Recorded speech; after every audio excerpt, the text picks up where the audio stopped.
Hindi naman sikreto na medyo may identity crisis ang Barangay Ginebra.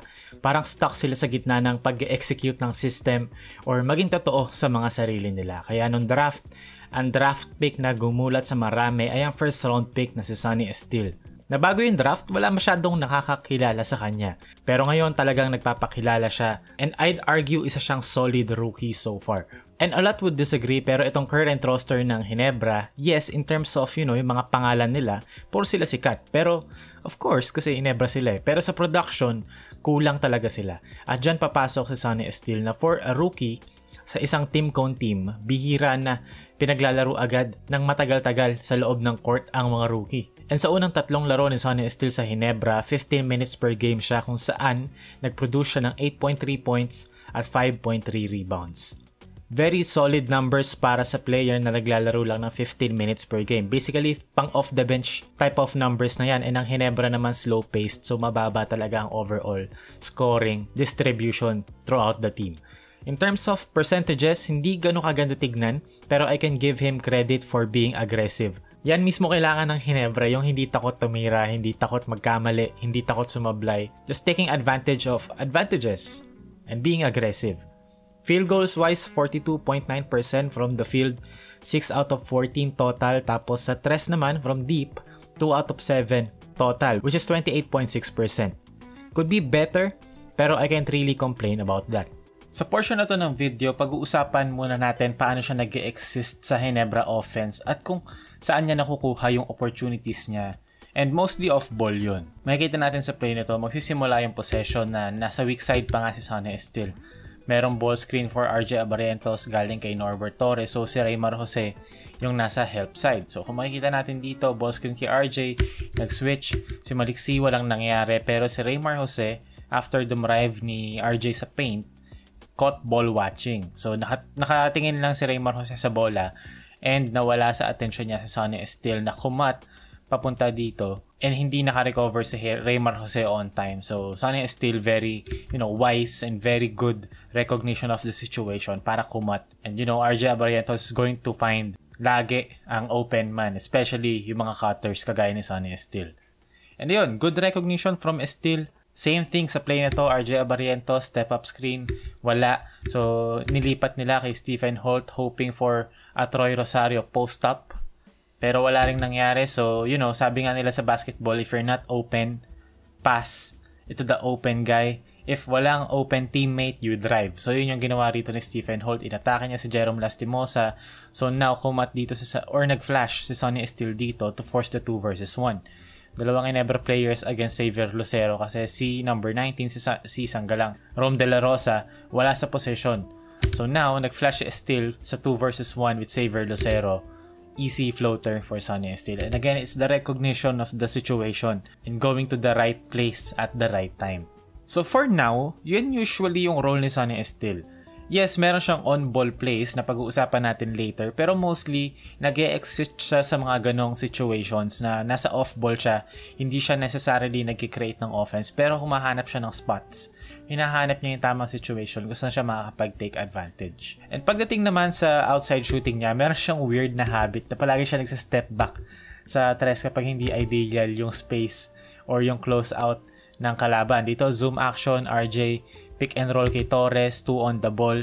Nag-blitz dito Magnolia, so magsha-short roll si Norbert Torres, forcing the 2 versus 1 against Mark Baroka. Diba? 1, 2, dalawang Ginebra players against 1 Magnolia defender. So now, nakita ni Estile na okay si Baroka, nag-commit kay Torres, which is, the right decision. Kasi malaki si Torres, easy 2 points yan. So, ang ginawa ni Estile, nag-left na lang siya sa weak side corner para mas malayo yung closeout ni Mark Baroka. And Sonny Estile, catch and shoot 3-pointer. Ito naman sa mga clips na to, pag-uusapan natin yung step back 3-pointer na sinasabi ko. Ito, again, same play, zoom action. Okay, yung closeout ni Javi was pretty decent. So, ginawa rito ni Estile, nag-step back 3 siya. Na mapapakamot ulo ka, pero you have to give it to him naman. Kasi, yan yung mga habit na unti-unti niyang matatanggal at ma-fine-tune niya pa yung laro niya along the way. Kasi, wala naman talagang kumbaga, itong PBA stint ni Sonny Estile, yung pinakaunang legitimate high competition basketball na nilaruan ni Sonny Steele. I wouldn't count MPBL, you know. Yeah, medyo, oo, sometimes. Pero ito talaga yung, especially yung team ni Steele na, you know, Hinebra. Mataas ang expectations and, you know, you have to play a certain level of quality sa mata ni Coach Tim Con for you to even, you know, play. So, yung mga ganitong bagay, yung mga matututunan niya along the way na for sure na pagsabihan na yan na wag niya nang i-step back. If open ka, tira mo. Pag hindi ka open, umanap ka ng open. Pag wala, dumrive ka. Kasi solid naman yung triple threat niya. Na pag-uusapan natin later. And ayun na nga, kagaya ng sabi ni Coach Tim Con sa isang interview na honestly medyo na-frustrate ako nung narinig ko na medyo unfair yun para sa akin. Sabi kasi ni Coach Tim Con na yes, hustle players, Sonny Steele. Pero kailangan pa rin niyang gawin yung winning plays. He played well for a stretch and then he made a couple of mistakes that helped the team get back. He's fun to watch. He's fun to have on the team.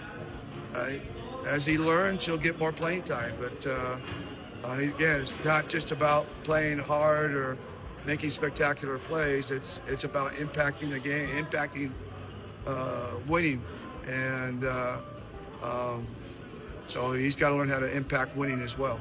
Ang reaction ko lang naman doon is that, you know, there are players sa team na to na hindi ginagawa yung winning plays na yon na sinasabi ni Coach Tim. Pero nakakapaglaro pa rin naman ng, you know, 40 minutes, 30 minutes at hindi naman ganun napapunish.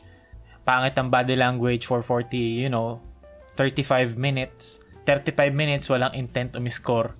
And we have a guy like Sonny Steele na, you know, not as talented as those guys. Pero, you know, like for example, Jeremiah Gray scored 10 straight points sa second quarter. Pero dahil sa dalawang defensive mistakes, binangko na for the rest of the game.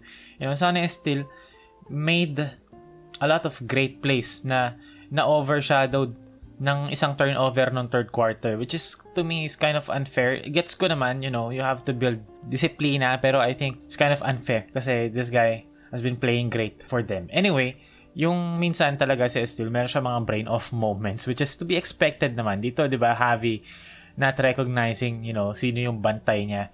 Even yung sa screen dito ni Sanggalang, he wanted to switch this na bakit mo gagawin yun kasi basically you're giving Javi Gomez de Leaño a wide open 3-pointer kasi ang layo ni Torres eh. Even if mag-switch sila dyan, long closeout yan. And even if maganda yung closeout ni Norbert Torres, the drive pa rin si Javi Gomez de Leaño rito. Diba? Against Asanggalang na ang bantay ni Sonny Steele, which is a mismatch. So ayun, minsan may mga ganyang moments still, pero you know, bigay mo na sa kanya yan, matututunan na rin naman niya yan. Pero I understand yung disiplina, kailangan matutunan. Pero at the same time, you know, this guy, playing hard, playing great for them. I wish sana hindi, you know, umabot sa punto na mababangko siya just because hindi siya robot kagaya ng mga ibang players sa team. Speaking of robot, sa offense naman napansin ko na hindi pa siya confident mag-initiate ng triangle offense so far. After ng pass to the wing sa kanya, laging hindi niya maipasok yung bola dito sa poste, pagkat dito ni Holt. Mas sa poste, sa corner, or sa tuktok. Medyo takot pa siya.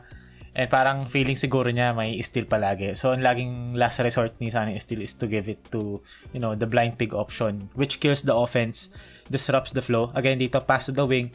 Diba? Hindi pa siya confident ibigay sa poste, sa top corner. Lagi siyang doon pumupunta sa pass to the flash or blind pig. Ang tawag yata ng Hinebra dito is the 4 pass. Kasi ang 1 pass nila is sa poste, 2 pass sa top, 3 pass sa corner, and 4 pass doon.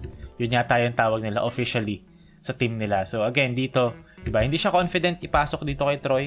Hindi rin siya confident na ipasok kay RJ. Laging dito ang punta ng bola kay Sonny Steele. Na again, kailangan niya pang matutunan along the way, pero you know, part naman yun ng growing process. Pero kapag on ball naman, meron siyang sneaky na parang hindi mo i-expect na shot creation, especially kapag nasa triple threat position siya. Dito nasa triple threat position siya. Okay, ang lalim na. Tingnan mo naman yung postura ni Sonny Steele dito. Akala mo si Michael Jordan, 'di ba? May darating na screen kay Norbert Torres, magbi-blitz dito ang Meralco. Triple threat, dumrive sa pick and roll. Split defender, Sonny Steele, 'di ba? Attacks the basket. Grabe. Nung napanood ko to ng live, napasigaw talaga. Nagulat ako, parang saan ang galing 'yon. And again, dito, rebound screen cut, Nards Pinto, may mismatch pa nga kay Aaron Black na kung babalikan natin, sobrang assertive dito ni Sonny Steele. Nakita niya na may Aaron Black siya, pinatabi niya talaga lahat. Tingnan niyo lang si Steele dito. Tingnan mo ayun pinapatabi talaga niya, isolation. And now, triple threat position again, Sonny Estelle, jab step, drive, drew the foul. Muntik nang ma-finish, diba?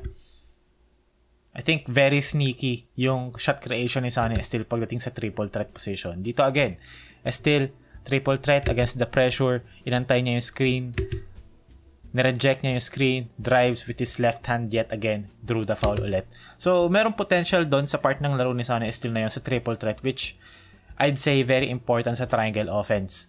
Especially kapag nasa wing siya, nasa corner, or even sa pinch post. May opportunities to score sa mga ganang situations. And if ma-develop pa niya yung triple threat scoring niya or triple threat creation in general, yun feeling ko yung magiging specialty of the house ni Estelle kapag nasa half court sila. Kasi Estelle, I think, is a fast break or open court type of player. Yung catch and shoot, yes, bonus na yun sa laro niya. And yung hustle, yun na yung regular. Pero kapag nasa baseline tayo, I mean, kumbaga yung nasa level ng playing field mo is pantay sa lahat. I think doon siya makakakuha ng opportunities if ma-polish niya yung triple threat niya. So, yun. Sonny Estelle, far from perfect. He doesn't always make the right play. I'd say pa nga na siguro sa mata ni Coach Tim Estelle, yes, he tries very hard pero hindi niya ginagawa yung mga gustong gawin ni Coach Tim sa loob ng court. He makes a lot of mistakes pero he is a try hard.